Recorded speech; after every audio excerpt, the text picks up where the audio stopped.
Good morning, everyone. I hope you all can see my screen.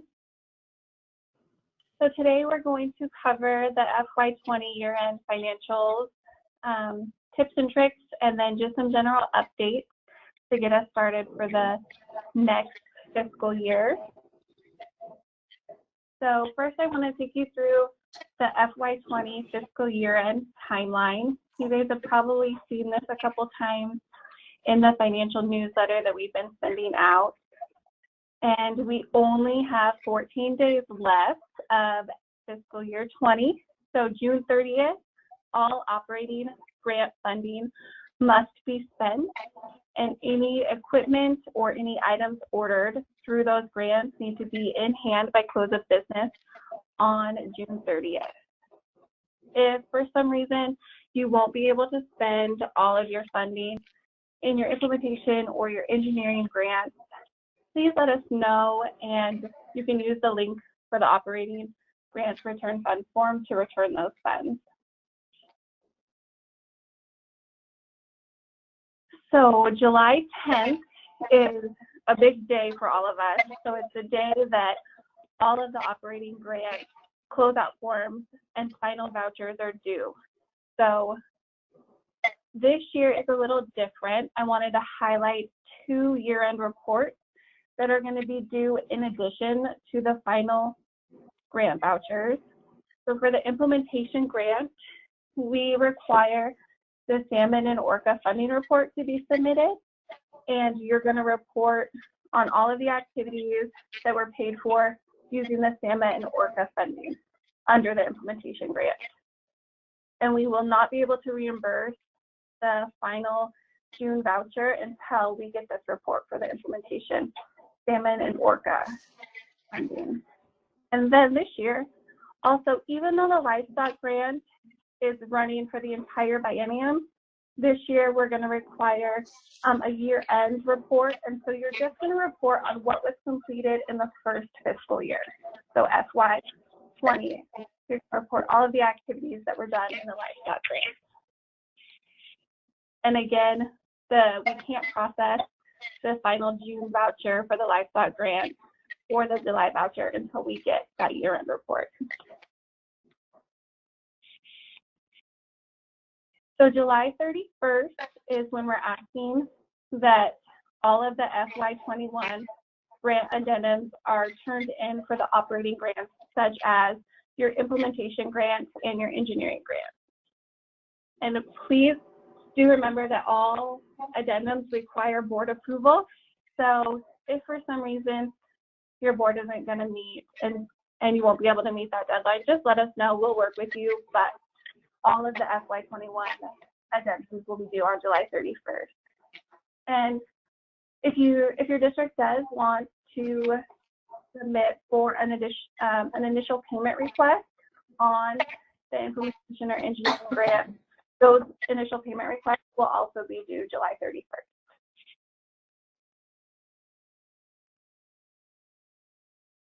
So this year is going to be a little tricky coming into it.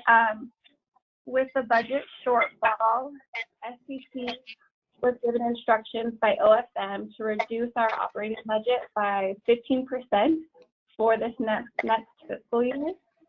And so our agency's been working hard to come up with a plan and have been able to come up with a plan for the operating grant to reduce all of the reductions to 15% to come out of SCC side. And so we haven't had to touch the district operating budgets at this time. So the implementation grants will stay the same, and capital funds weren't included in the budget cut instructions.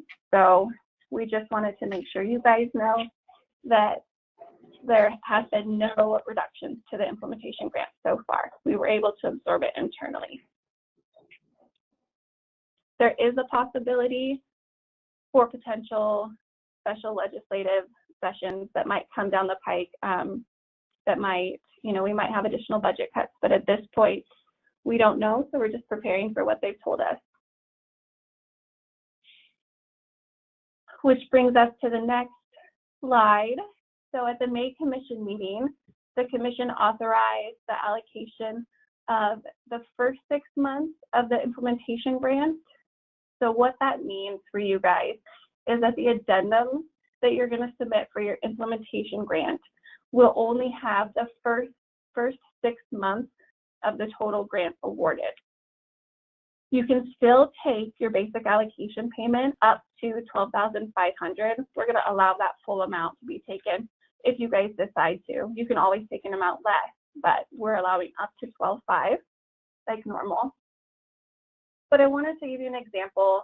So we did send it out in the newsletter, the allocation table, and we sent it out to all the districts. But I wanted to give you guys an example.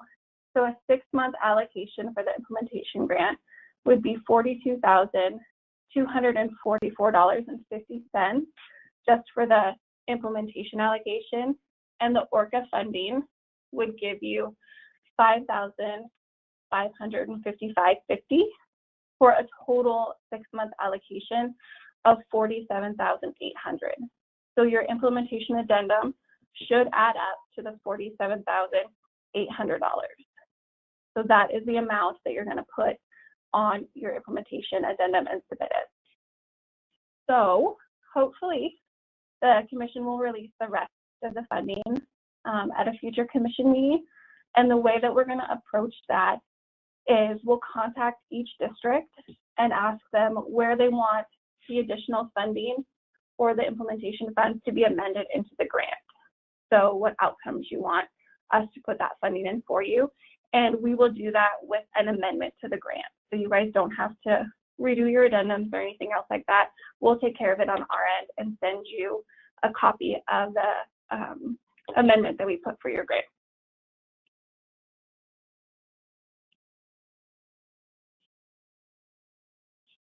So I just wanted to cover quickly the CREP authorization. We've made a little change to the language that is included in the email when you get a authorization for CREP cost share from Brian Cochran in our office, who is the CREP coordinator. We've changed the name of the Exhibit D. It's now called the CREP cost share and maintenance authorization request.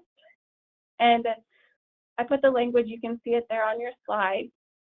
This language just brings the approval in line with how we approach our shellfish and NRI approvals.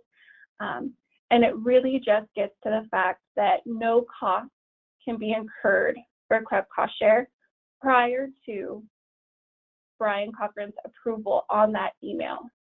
So financial staff and Melissa Vanderlinden, who runs the CREP program from the grant side, will be double checking to make sure that any costs that are included on the voucher for CREP cost shares have not been incurred prior to the award notification that the district and Melissa gets a copy of when Brian approves the CREP cost share.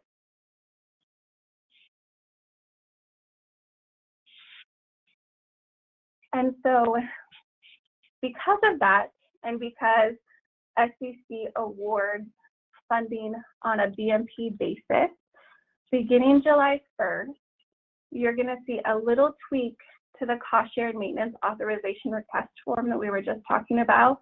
Instead of just lumping all the BMPs together by landowner on one line, it's now going to be, you're going to split out the landowner and you're going to split out the BMPs. So for example, if you had 2 BMPs that you were going to install for the CREP cost share, a riparian forest buffer that needs $500 in maintenance and a hedgerow that needs another $500, the request on the cost share and maintenance authorization request form will now show 2 lines for that landowner, and you'll put each BMP separately on that line. And that's how it'll be awarded on a BMP basis. We're working on updating the form, and we're going to post it on our website soon and get it out to you guys with the drop down for the BMPs, like I just talked about on the previous slide. And when you go to voucher for CREP, you'll now have to voucher on a BMP basis.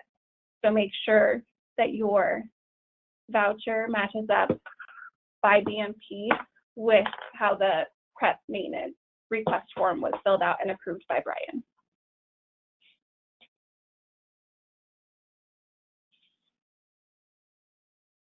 So one thing we've noticed while working remotely, is communication within our team it's actually going really well. But when we have so many vouchers submitted into the financial email box, we were getting a little confused on printing. So we've come up with kind of a new little tweak to how we are going to ask the districts to submit their vouchers to the SCC inbox. And it's just to help us on our end too, make sure we don't miss any of your grant vouchers when they come in so that we can get them processed in a timely manner. So what we're asking is when the vouchers, when the emails are submitted, if on the subject line, you could put what vouchers, what programs you're including in the email. And also when you attach the voucher, if you could, in the naming convention on the PDF, if you could put, for example, the grant number. So in my example here, 2011 IM, and the voucher number would be very helpful for us when we're filing and just making sure that we printed out all of our vouchers. And for contracts, the contract number and the voucher number. So we know it's a little tweak, but like we said, it'll just help us on our end so we don't miss any of your voucher requests being printed and processed in our 3-day turnaround time.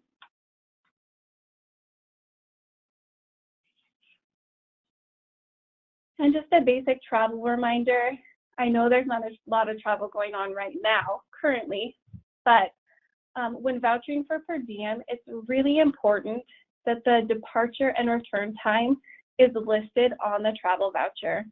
That's required because we need to see those times in order to ensure that per diem is eligible, that you meet all of the state requirements to incur per diem. And also, another thing that we've been missing on a lot of the travel vouchers is just making sure that the staff and a supervisor signs the travel voucher as well.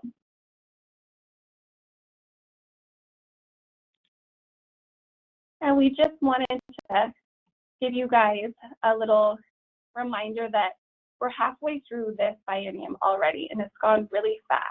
So for your NRI, your CREP, and your Shellfish grants, we're just asking that you take a look at the budget, check the budget spreadsheets that we just sent out for the last grant cycle that we just paid, and just make sure that there's not anything on those budget spreadsheets that maybe you've already closed out, or a landowner's finished, or you know that a project's not going to go through. Just take a look at the budget spreadsheet, and if you do need to return any of the funds, we ask that you return them sooner rather than later, so we can put them back in the pot and get them reallocated out to other districts who are on the list of projects to fund.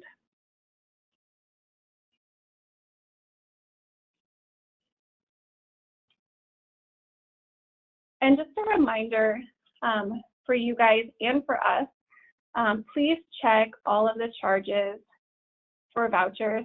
Make sure they're accurate and they're coded to the correct outcomes that are detailed on the addendum before you submit them. And on the other side, please double check us when we send you back the budget spreadsheets to make sure on our end that we've put everything in the correct outcome, because we've had a couple instances where things have been coded incorrectly to the wrong outcome on both ends. And so rather than having to clean it up months later, it's really helpful for us if you just take a moment to look at the budget spreadsheets and review them and make sure that they've been in the right place. That way, all of the grants will be accurate and we'll be ready to close out.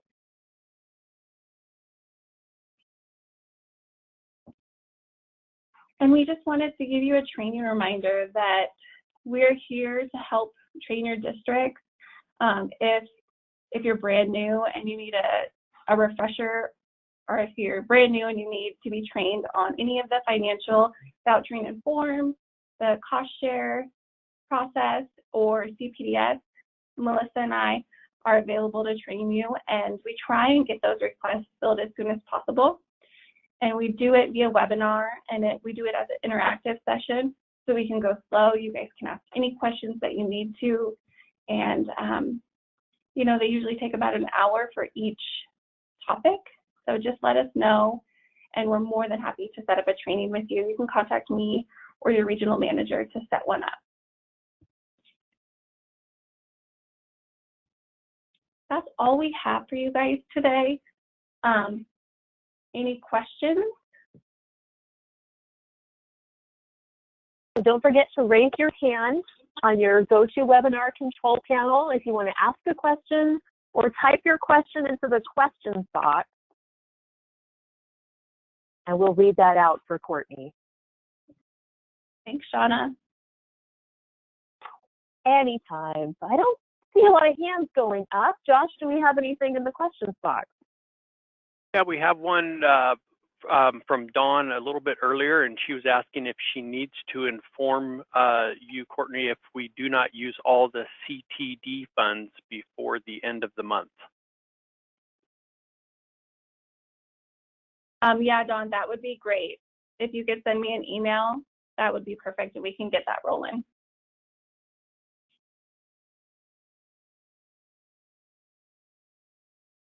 Great, okay. I don't see any more hands going up. Is that it for the questions box, Josh? Let's see here. Here's another one. This is from Valerie Hampton. Will you begin coming back to the office in phase 3, or is everyone waiting until phase 4?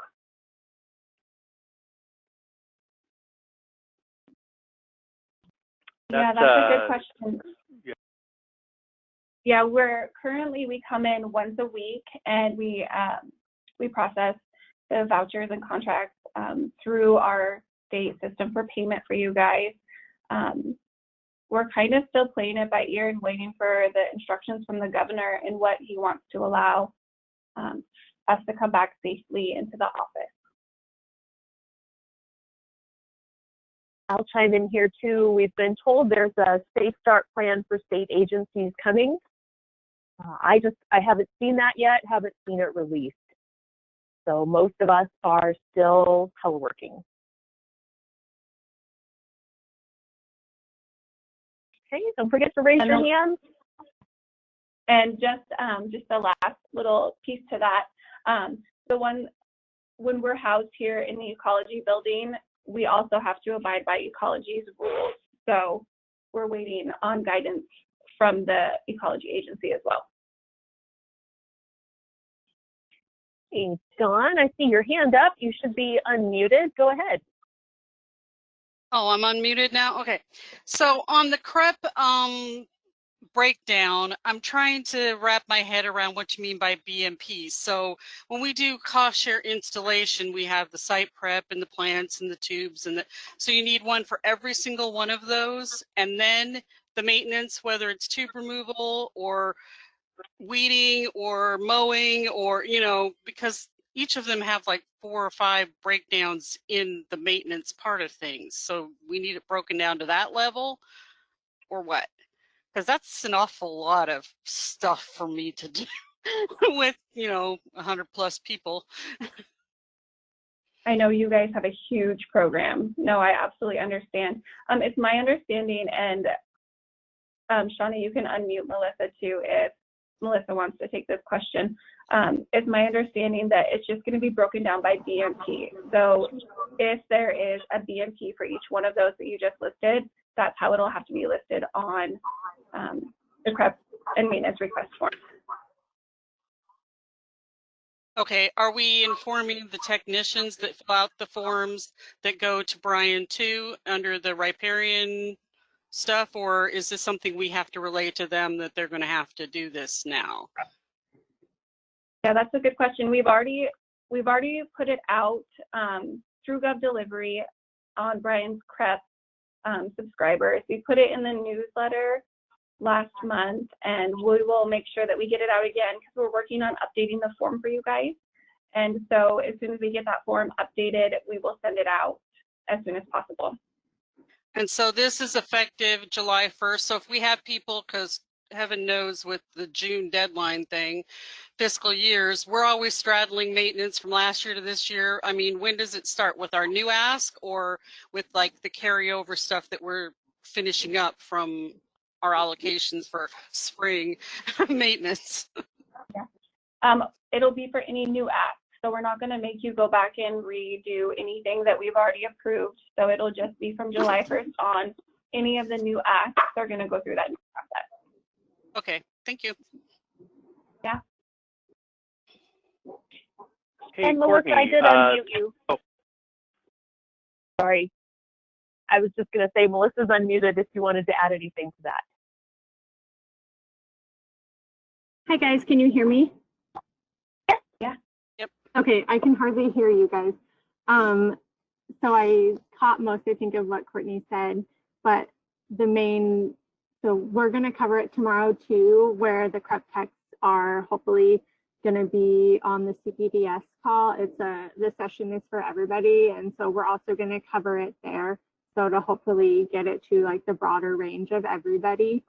But we know that it's going to be a big change in pace and just a big change for vouchering and for requesting the funds. And but all in all, it's really going to help us in the long run to keep track on the maintenance dollars and the cost share dollars that have been spent. And it's just by BMP. So I know you're talking about like the site prep and all that. But if you just have that one BMP that's being installed, it's just that one line item is how it's going to be broken out. Okay, because I mean, I'm even thinking in maintenance, sometimes they think that it needs to be mowed, but then they go out and do a review. They'll ask you for it like 6 months ahead of time, and then it ends up that they're not doing that. They're actually spraying instead or something, you know. Would we need to make a modification if they change it, or is that just under the maintenance BMP and it works fine? That'll just be under the maintenance on that one BMP. Okay.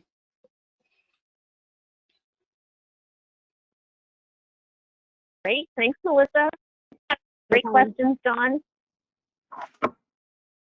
Thanks. Courtney, this is Josh. Had just a request to go back to the slide that has the subject naming information for the PDF.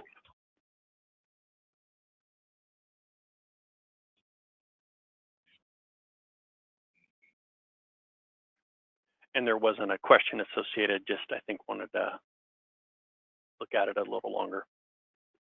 Yeah, and I'm going to send this information out in the next financial newsletter as well, so that everybody can have it as well. And you know, this presentation will be posted to the Wade site also. So if they need to refer back, we'll get it in multiple ways to them.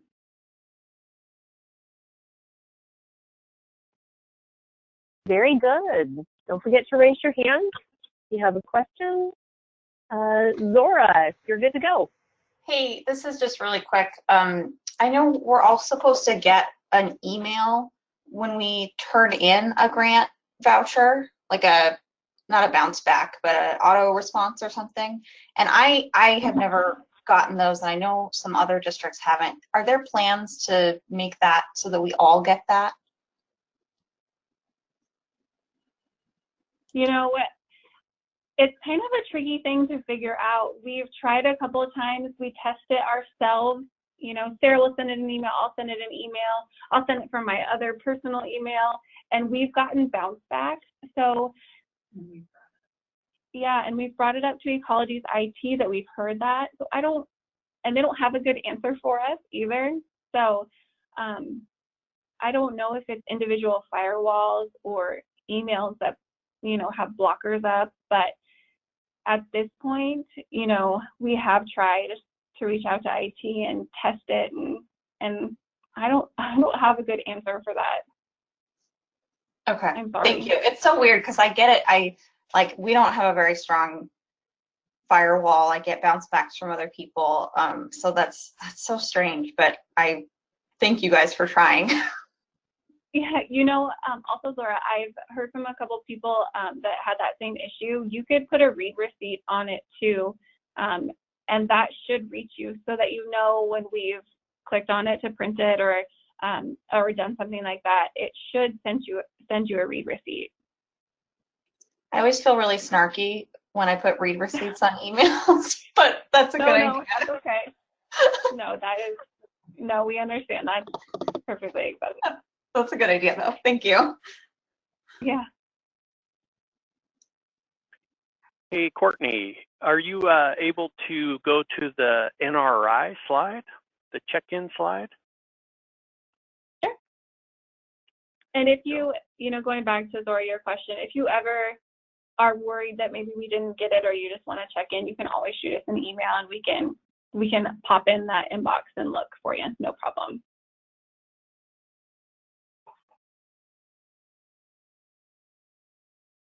Great. Well, I don't see any other hands going up. How's the questions box, Josh? Yeah, I think a question about if the PowerPoint will be sent out after the presentation. I'm not sure the timeline for Wade staff to upload PowerPoints, but it sounds like they're all going to be posted on the webpage. Maybe one of the organizers is on and could share maybe a timeline there.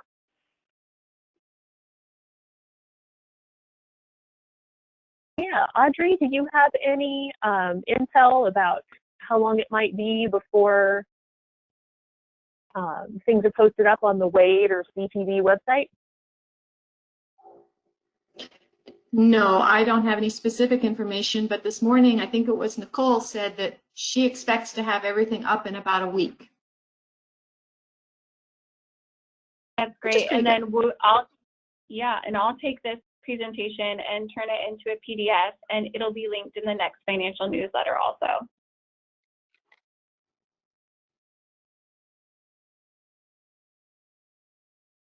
Great. More questions? Comments? This is your chance. Am I still on? Yes. Okay, thanks. I actually sent Courtney a text, or a chat, but where on the CREP voucher would we put the BMP information? Would you just want that in the descriptions or? I just opened my chat. I see you now. Yeah, you'll put it on the detail page and you'll detail it there. And that way Melissa will know on our end which BMP to put the cost to in our financial database. Okay, thanks.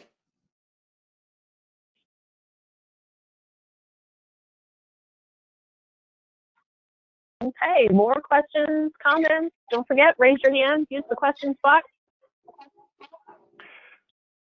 Question from Zora. Is this discussion right now open to all financial questions, or are we just keeping it to year end? If you have a question, then we're more than happy to answer it while we have time and we're here.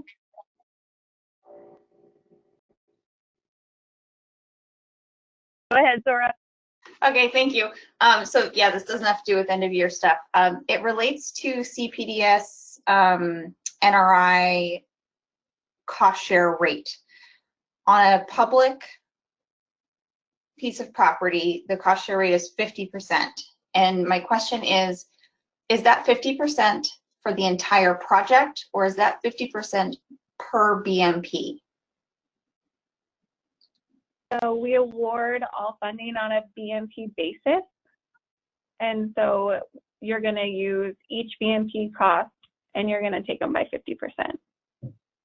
Okay, so if the county, for example, was needed, let's say they were going to put in more cost share on one BMP, and so they needed less than 50%, but they needed more than 50% on a different BMP, that wouldn't be allowed. It has to be by BMP. It's by BMP because that's the way we fund. If you run into, really extreme differences on what you requested for funding and what the estimates came in, we try and work with you, but we award by BMP, and so it's 50% of that BMP maximum. Okay, thank you. Yeah.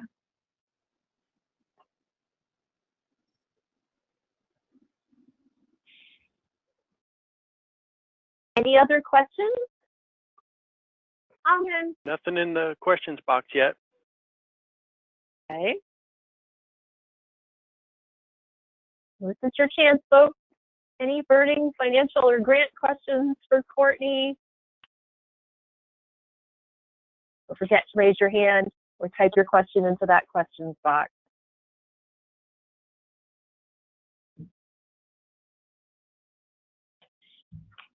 Okay. It's pretty quiet. I think they might have let you off the hook there, Courtney. Awesome. Well, thank you guys so much for your time today. We really appreciate it. And we want to thank you for all the hard work that you've done this fiscal year. It's been great and it's gone really smooth on our end too. So we hope it has on your end.